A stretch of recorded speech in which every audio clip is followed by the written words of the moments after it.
Tu ne me connais pas, mais moi, je sais depuis toujours qui tu es, depuis ta naissance. De quelle famille du quartier es-tu? Je suis de ta famille. Je préfère que tu sois de bonne humeur pour entendre ce que j'ai à te dire. Et qu'as-tu à me dire? Tiens cette clé. C'est la clé de ta voiture. Reprends ta clé et laisse-moi partir. Je suis ton mari. Je n'ai pas encore vu ta dot. Ce n'est pas nécessaire dans notre union. Nous sommes liés depuis ta naissance. Maintenant que je t'ai informé, tu auras la fortune et tu seras heureuse. Madame, monsieur, bonsoir et bienvenue.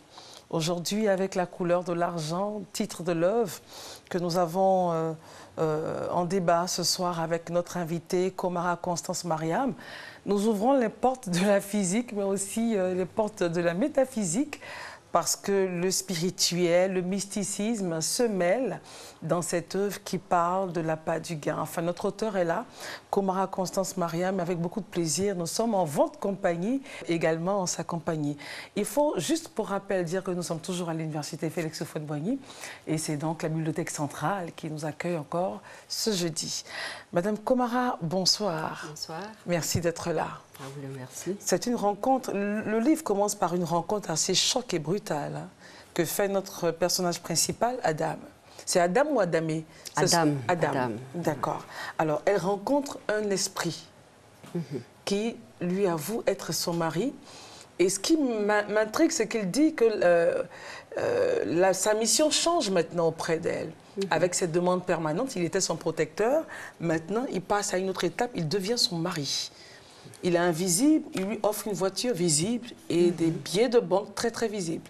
Oui, effectivement, Adam apprend ce jour-là qu'elle devient une épouse. Voilà, l'épouse d'un djinn, c'est-à-dire un esprit immatériel, qui la protégeait depuis qu'elle est née, puisqu'il lui dit qu'il est né en même temps qu'elle, qu'il la protégeait depuis. Et vu les plaintes successives d'Adam, qui n'arrivait pas à se trouver un époux, il décide de changer de rôle de protecteur. Et il devient désormais son époux. Ça interpelle, donc attention à ce qu'on dit. Attention, parce que quand on appelle, on désire quelque chose. Bon, on ne sait pas s'il y a un esprit malin qui passe là, c'est tellement qu'il peut capter et puis en faire une réalité. Et donc, c'est un peu le cas d'Adam. Son djinn protecteur décide de devenir son époux. Parce qu'à son âge, elle n'est pas mariée dans toutes ses prières. Elle aspire à cela. Toutes ses amies d'enfance sont mariées. Ses petites sœurs se marient. Et bon, finalement, son djinn décide de devenir son époux. D'accord. Et il lui offre évidemment voiture, millions, des millions, une vie de rêve. Oui, entre griffes. Elle ne refuse pas. Pourquoi vous ne faites pas refuser cette alliance contre nature à notre personnage principal? Adam, c'est une petite commerçante. Elle a un étal sur un marché. Et quand elle voit autour d'elle les autres dames qui ont de grands magasins achalandés avec tout ce dont elle désire, elle a aussi ce désir-là. En plus du besoin d'avoir un époux, elle aimerait être une grande commerçante. Et quand ce djinn-là lui promet la fortune, si elle accepte d'être son épouse, elle ne dit pas non. Elle ne dit pas non parce que par cupidité, voilà, elle s'allie à ce démon-là. Qu'est-ce que vous voulez mettre en relief? L'alliance humain-esprit, évidemment, c'est une alliance qui ne marche pas très bien quand les objectifs de celui qui est invisible ne conduisent pas vers Dieu, n'est-ce pas? On dirait même que c'est contre nature. C'est contre nature. Voilà, comment accepter d'avoir... qui promet tout sauf enfant. Voilà. Sauf un enfant, parce que je ne pense pas que cela puisse exister. Ah, Dieu voilà, un être humain, mi-homme, mi-djinn, ça n'existe pas. Mais elle fait fi de tout cela. Elle fait fi de tout cela, l'appât du gain, la cupidité. et font qu'Adam perd tous ses repères. C'est un fait réel, une histoire que quelqu'un vous a racontée, que vous mettez en relief ici? Non, j'ai voulu lever le coin de voile sur ce phénomène dont on parle très souvent chez nous en Afrique, le phénomène de mari de nuit. Pourquoi ça vous interpelle tant, ce phénomène? Vous l'avez vécu vous-même? Non, pas du tout. Peut-être heureusement pour moi, sinon j'aurais subi des séances et des séances d'exorcisme. Heureusement pour moi. Mais pourquoi, enfin, je vous aurais pu parler, je ne sais pas, du mariage, vous aurez pu parler, enfin, de pas mal de choses, mais pourquoi principalement de... Mais en parlant d'Adam, il y a deux aspects. Il y a d'abord le volet possession. Elle est possédée par ce djinn-là. Et puis, finalement, ce djinn-là l'entraîne vers la cupidité. Vers la cupidité. Est-ce qu'elle n'était pas un peu cupide elle-même? Non, la preuve, elle était envieuse, en fait. Elle n'a fait que surfer sur la vague. Absolument. Elle était très envieuse. Elle enviait toutes ces commerçantes-là qui avaient tout. Et elle, bon, elle trimait tout du matin au soir pour avoir quelques centaines à peine de mille. Et donc, c'est l'envie, en fait, aussi. Donc, il a surfé, comme on l'a dit, sur la vague. Hein. Elle a été prise à son jeu. Donc, premier point, c'est donc les maris de nuit ou de jour, enfin bref, ces alliances un peu... mari permanent, voilà, ces alliances un peu contre nature, mais qui apportent ascension, élévation, prospérité. Une certaine ascension et élévation, vous le dénoncez. Est-ce que des femmes vous ont appelé pour dire « Attention, j'ai l'impression que tu parles de moi ». J'ai eu des retours dans ce sens-là, mais elles ont trouvé que j'étais allée un peu fort quand même. Voilà. Surtout quand ce djinn-là possède Adam. Ouais. Et coup, dans leur relation sexuelle, au lieu de la semence normale de l'homme, lui, c'est du sang. C'est du sang. Elles m'ont dit non, nous, c'est pas du sang, mais on se sent mouillé.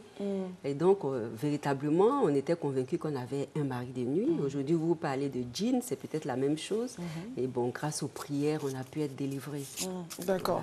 Voilà. Et le second point, c'est vrai qu'il y a dans le livre, il y a pas mal de thématiques qui sont mises en exergue. On a donc cette possession, on a la cupidité. On a la cupidité, on a l'excision également, mais appesantissons-nous un peu sur Khajuraho, voilà. Une ville qui existe en Inde et qui a plusieurs temples. La particularité de ces temples, c'est que les fresques qui sont sur les murs sont des scènes très orgiaques. Oui. Alors, vraiment de l'extrême, du plus simple à l'extrême vraiment de la relation sexuelle qui pourrait exister sur la Terre. Contre nature. Contre nature. Parce qu'en plus de toutes ces scènes sexuelles normales, hommes-femmes... Il y a de tout. Il y a de tout, de la zoophilie, de la nécrophilie. Et ben, je me suis interrogée. C'est vrai, tout à l'heure, vous avez parlé... Pourquoi vous le mentionnez dans votre œuvre, La couleur de l'argent? Et vous faites allusion à ces grandes commerçantes, enfin, dans votre livre, ces grandes commerçantes qui partent dans cette ville-là, à Khajuraho. Et notre amie Adam, qui ne savait pas du tout ce qu'on y faisait, mais elle s'est dit, suivons-les, s'est retrouvée prise dans cet temple-là où il fallait donc faire ses orgies. Et l'esprit, évidemment, qu'elle a, en acquaintance avec les gérants de là-bas, n'ont pas pu avoir accès à son corps. Pas du tout. Mais je me suis dit, de deux choses l'une. Soit l'auteur nous dit qu'attention, certaines grandes commerçantes que vous voyez sur la place ne sont peut-être pas très simples.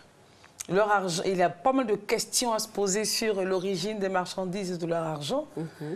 Est-ce qu'elle aura le cran de pouvoir le dire haut et fort à l'antenne? Allons-y donc. Donc, je vous pose la question. Est-ce que vous mettez en lumière le secret de réussite de certaines grandes dames qui ont pignon sur rue dans le commerce? J'avoue que je ne jette pas l'opprobre sur toutes ces commerçantes-là. Dans mes recherches, j'ai voulu comprendre pourquoi aller en Inde.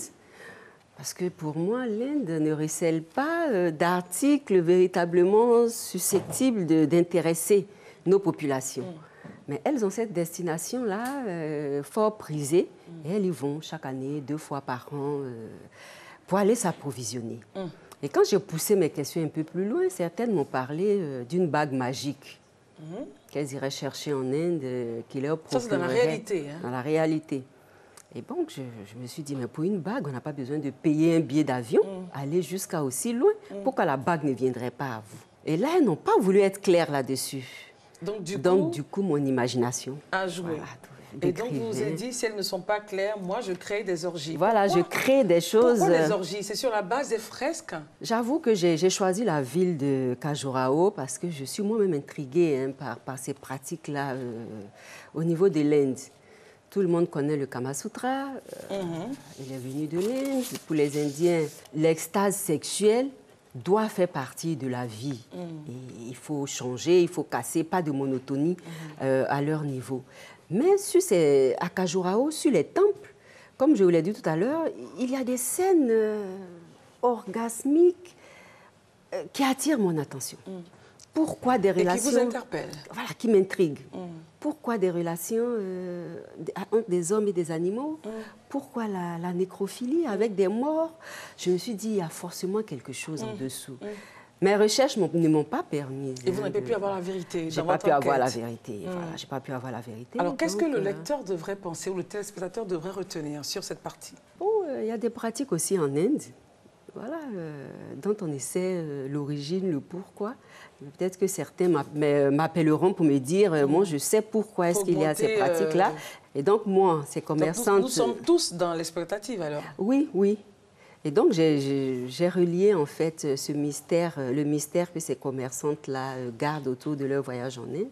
J'ai relié ça à ces pratiques-là. Après cela, elle sent qu'elle a besoin de se débarrasser de cet être qui empoisonne sa vie. Qui devient un fardeau pour elle, qui devient un fardeau. Après avoir joui de tout ce qu'il fallait. Voilà, elle se pose la question de savoir, est-ce que l'argent fait véritablement le bonheur? Et surtout, cet argent acquis de cette façon. Acquis de cette façon, lui a permis de voyager, lui a permis de rendre service à certaines personnes. D'avoir un nom. Oui, d'avoir un nom, comme il lui a promis de rentrer dans la prospérité, d'être une grande commerçante prospère aussi. Mais finalement, en même temps, elle se dit... Elle a un manque quand elle est avec ses sœurs, quand elle est avec son ami. Qui ont leurs enfants, leur famille. Et elle ne peut pas en avoir. Elle se dit, je ne suis pas très vieille. Il faut bien que je me débarrasse de ce djinn-là pour pouvoir vivre normalement. Ce qui l'amène au Sénégal. Ce qui l'amène au Sénégal. Pourquoi le Sénégal? D'abord au Mali. Au Mali? D'abord au Mali. Ça n'a pas marché à Bandiagara? Bon, elle est du Mali. D'abord, elle va à Bandiagara. La première fois qu'elle s'y rend, elle ne trouve pas l'imam en question. Et son ami Abi l'emmène au Sénégal. Pourquoi le Sénégal? Vous aurez pu choisir un autre pays. Pourquoi nous arrivons au Sénégal? Au Sénégal, parce que, bon, il y a de grands imams là-bas. Au cours de mes recherches, j'ai appris qu'ils pratiquaient de véritables séances de délivrance aussi, concernant les possessions avec des djinns. Et donc, c'est pour cela que j'ai basé... Vous l'avez mis dans l'œuvre. Voilà. Dans l'œuvre. Et elle part au Sénégal on a la délivrance. Qui est le pays de son ami Abi, qu'elle a aidé, qu'elle a sorti des griffes de l'immigration. Donc, qui est le pays d'Abi. Donc, en allant rendre visite à Abi, bon, elle en profite parce qu'elle se sent vraiment chargée et elle a envie de se débarrasser de ce fardeau. Et pendant la séance de délivrance, on a des choses, je pense, qui seront relevées par le docteur Jay, qui va arriver dans quelques instants. Mais bon, on a un mouvement géographique, c'est exprès? Oui, parce que je suis une passionnée de voyage. Ah, on le sent. Je suis une passionnée de voyage. On le sent dans l'œuvre. On a des espaces. On sent qu'on a des espaces. C'est vraiment très segmenté. Espace, temps, ville, pays. Et c'est comme une boucle. Nous allons recevoir maintenant le docteur. On va le recevoir. Et qui, assurément, aura également son regard sur l'œuvre. Il va révéler d'autres points, souligner d'autres aspects. Et ensemble, on comprendra encore mieux.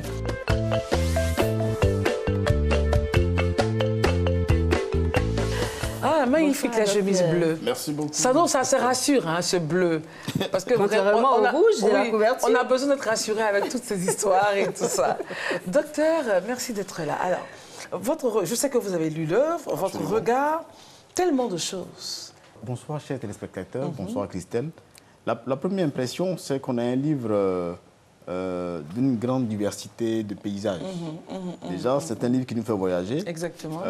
Tant en Afrique de l'Ouest, Sénégal, Mali, que hors d'Afrique, parce qu'on va en Inde. Exactement. Donc, c'est un livre qui est déjà bien coûté. Voilà.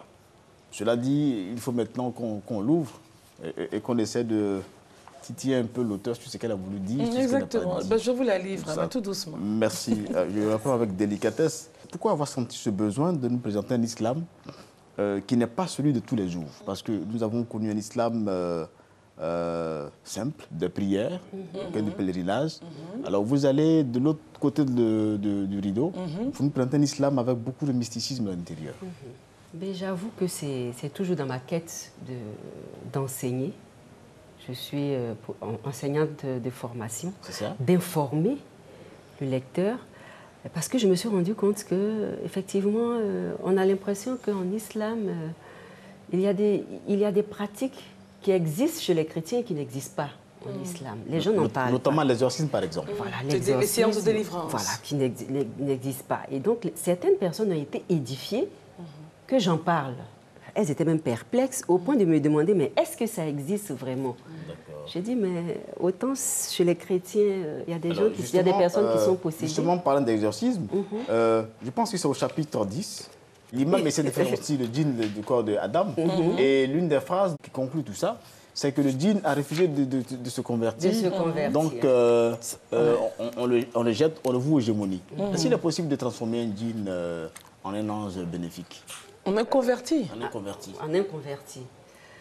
C'est vrai que j'ai assisté à plusieurs séances de délivrance. Ok. J'avoue que je ne sais véritablement pas comment ça se passe. L'imam est là avec ses disciples, comme je l'ai décrit là, les scènes que j'ai décrites. Et puis, il y a des djinns qui acceptent de se convertir. Ok. Et il y a certains qui n'acceptent pas. Donc, ils retournent voilà, aux enfers. Et donc, c'est possible de transformer un djinn maléfique en un djinn bienfaisant, s'il accepte de se convertir. Ça, c'est selon ce que vous avez vu. Hein? Ce que j'ai vu, voilà, selon les pratiques les rituels auxquels j'ai assisté. Alors, je n'ai pas perçu dans le livre le niveau d'éducation, par exemple, de Adam. Si, elle s'est arrêtée en classe de 3e par manque de moyens. Et donc, elle s'est retrouvée au marché devant son étal pour son commerce. Alors, pourquoi est-ce qu'immédiatement, Adam, qui est si musulmane dans l'éducation, avec un père si strict, pourquoi est-ce qu'elle ne recule pas devant les offres du diable? C'est l'envie, parce qu'Adam se retrouve petite commerçante au marché, elle a un étal, elle voit ces grandes commerçantes-là qui ont des grands magasins achalandés, elle est envieuse. Et donc, dès que ce djinn-là se présente avec les artifices de la cupidité, elle se laisse emporter. Pourtant, vous nous faites une dame qui est forte. Oui. Elle semble être un personnage assez solide sur ses pieds, mais là, elle flanche. Mais malheureusement, elle a flanché. Elle a flanché et c'est pour interpeller les gens, en fait, sur tous les rivers de la cupidité. Donc, j'ai voulu que cette personne qui a reçu une bonne éducation de son père, qui donnait l'impression d'être suffisamment armée, voilà, face au diable, malheureusement, elle a perdu ses repères. Est-ce que ça veut dire qu'on n'a jamais su de rien en matière d'éducation, par exemple?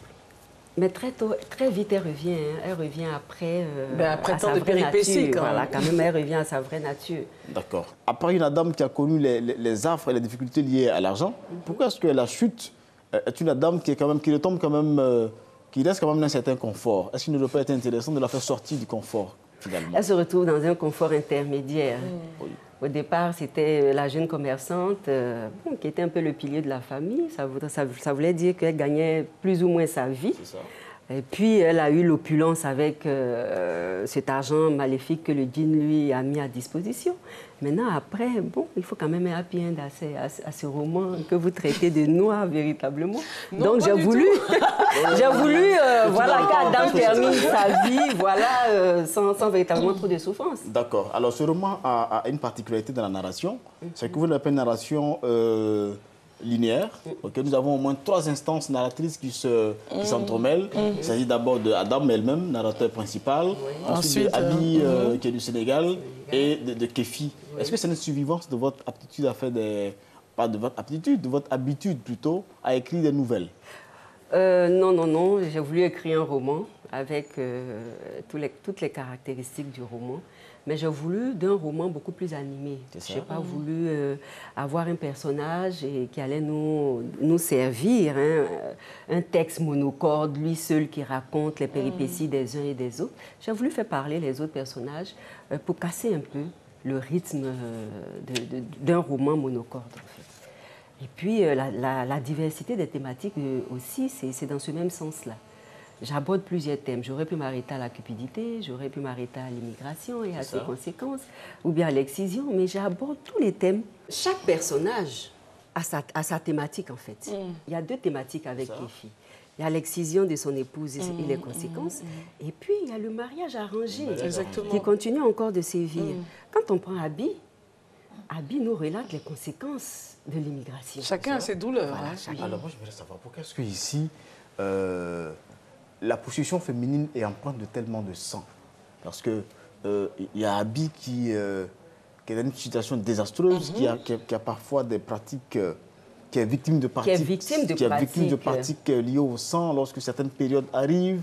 Il y a notre Adam qui, chaque fois qu'elle est possédée, doit subir les transformations, bien le sang du djinn. Alors, Madame Sorous, il inonde le livre. Il ne vous gêne pas trop? Non, il ne me gêne pas parce qu'aujourd'hui, les gens sont prêts à verser du sang pour pouvoir avoir de l'argent. Et en fait, c'est ce que je dénonce quand je parle de la couleur de l'argent. Il continue même ce rouge sang parce qu'il va même à l'excision de... Oui, à l'excision aussi, c'est-à-dire tous les trois personnages ont leur état. En commun, ce rouge. Oui, il y a le sang qui est synonyme de souffrance, qui est synonyme de douleur. Le sang n'est véritablement pas apaisant. Quand on voit du sang quelque part, on s'interroge, on a peur et on veut comprendre. Et donc, Adam, qui se fait posséder par son djinn et après la possession, elle est recouverte de sang. Ce n'est vraiment pas... Alors ici, l'acte sexuel est forcément douloureux dans votre livre. Parce que finalement, il n'y a pas que Adam qui a du rouge sang. Il y a aussi Abi qui a fait cette expérience douloureuse. Il y a l'épouse de Kéfi, dans son enfance. Dans son enfance aussi, parce que finalement, elle va continuer à se traiter. Mais il y a surtout ce grand voile que vous ouvrez sur l'Inde. Okay? Tel qu'on ne l'avait pas encore perçu. Madame, est-ce que vous avez des preuves de ce que vous avez avancé sur les rituels, Kama, à Khajurao? À Khajurao, les rituels faits à Kama, parce que je me suis lancé sur Internet, j'ai vu quelques fresques, mais ce niveau de description est-il fondé? Non, j'ai voulu raconter l'histoire des fresques. C'est mon histoire imaginaire de ces fresques-là. Pourquoi pratiquer la zoophilie? Je ne sais pas, est-ce qu'il y a du plaisir? Oui, mais parce qu'elles baissent toujours le voile sur leur voyage en Inde. Les quelques-unes que j'ai... Est-ce qu'elles vont à Khajurao? Elles ne vont pas à Khajurao. elles me disent qu'elles vont en Inde. Ok, donc vous avez... Voilà. Donc je me suis dit, mais aller en Inde pour avoir la prospérité, ce n'est pas un voyage d'agrément. Sinon, bon, tout le monde irait en Inde et puis reviendrait... Je ne sais pas, c'est parce qu'on dit que les marchandises sont moins chères. Oui, on aura entendu cette légende-là. Mais pourquoi est-ce que tout le monde ne va pas se fournir en Inde dans ce cas? Non, si c'est aussi moins cher que, je ne sais pas, que les autres destinations, tout le monde irait là-bas, tous les grands commerçants iraient là-bas. Laissons ces questions capitalistes et revenons à l'autre livre. Donc, je me suis posé 1001 questions. Je les ai titillées jusque dans les derniers retranchements. Parce que finalement, la conséquence de votre description, c'est le doute que nous avons désormais. Moi, lorsque j'ai achevé de lire ce chapitre 9, qui est un chapitre de la perversion, je me dis, lorsque quelqu'un me dit, je vais prendre des marchandises en Inde, il ne faut pas créer la suspicion autour de tous les commerçants. Justement, parce que finalement, vous ne créez pas une suspicion un peu gratuite? Non, pas gratuite, parce que, comme je l'ai dit, j'ai interrogé certaines qui m'ont dit, si, on va en Inde... parce que là-bas, il y a un érudit qui nous donne une bague qui permet à nos affaires de prospérer. Ok, donc ça, ce sont des faits réels. Voilà, ça c'est réel. Elles m'ont parlé d'une bague. Est-ce que ce niveau est acceptable? Le niveau de la bague. Est-ce qu'il est acceptable que Non, mais j'ai trouvé que c'était trop léger quand même. D'accord. Donc vous creusez, vous titillez un peu, vous tombez sur Non, mais elles ne me disent pas le fond. Pourquoi aller jusqu'en Inde pour avoir une bague? Et donc, du coup, mon imagination voyage. Il y a forcément quelque chose de pas très catholique qui se passe là-bas. C'est ce qu'on voit à Khajurao. Voilà. Je pense qu'il est un peu accusateur. Bon, mais ceux qui liront le livre se feront leur idée. Alors, la question que je me pose maintenant, c'est pourquoi est-ce que vous ressentez âprement le besoin de faire retomber tous les trois héros sur leurs pieds? Ben, il faut quand même des lueurs d'espoir aussi, dans ce monde si trouble. Donc, j'ai voulu ouvrir une fenêtre d'espoir Et c'est pour cela que bon, j'ai terminé les histoires de façon agréable. En fait. Adam, pourquoi est-ce qu'elle ne devient pas disciple? Est-ce qu'il y a talibé femme? Ah ben si, elle en parle. Hein. Oui. Elle continue d'aller vers les enseignements de cet imam-là. Mais vous la préférez en foyer? Oui, mais parce que dans la religion musulmane, hein, quel que soit le degré d'instruction, il y a toujours le mariage à la suite. Alors, elle me semble qu'il n'y a pas de moine chez les musulmans. Il n'y a pas de moine chez les musulmans, d'accord. Mais en tout cas, docteur, votre dernier mot avant d'avoir celui de l'auteur? Je pense que c'est un livre qui est robuste. Oui, robuste, merci du terme. Oui, c'est un livre qui est robuste à travers les idées, l'environnement, le paysage, la diversité d'expériences. C'est un bon livre, il faut l'avoir. Finalement, la couleur de l'argent, c'est celle que chacun pourra découvrir dans son livre. Voilà, et là, vous avez répondu à la question. Madame Komara, votre dernier mot? Ben, je vous remercie déjà pour ce bel échange. J'avoue que vous avez lu le livre en profondeur et j'invite les lecteurs à faire autant et à découvrir pourquoi ce titre et comment vivre avec la meilleure couleur de l'argent. Voilà, la couleur de l'argent, c'était donc l'œuvre qui nous rassemblait ce soir, œuvre écrite par Madame Komara Constance Mariam, que nous avons eu beaucoup de plaisir à recevoir sur ce plateau. Un livre fort, le docteur l'a dit, un livre robuste, un livre fort, intense, mon Dieu, très intense. Je vous assure que vous allez le finir sans vous en rendre compte. La couleur de l'argent à voir absolument. Merci de nous avoir suivis, on se retrouvera jeudi prochain pour une autre émission. D'ici là, portez-vous bien et bonne lecture. Au revoir.